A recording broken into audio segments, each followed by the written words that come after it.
Hello everyone, in this video I'm going to show a step-by-step tutorial on how to sign out of your Opodo account. We'll also see how to sign in back again. So first we're going to go to our Opodo app.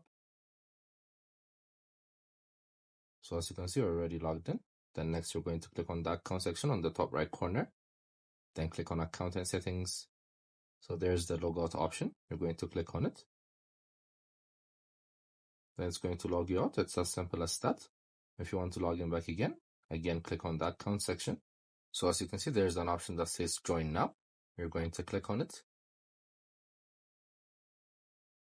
Then you're going to insert your email address.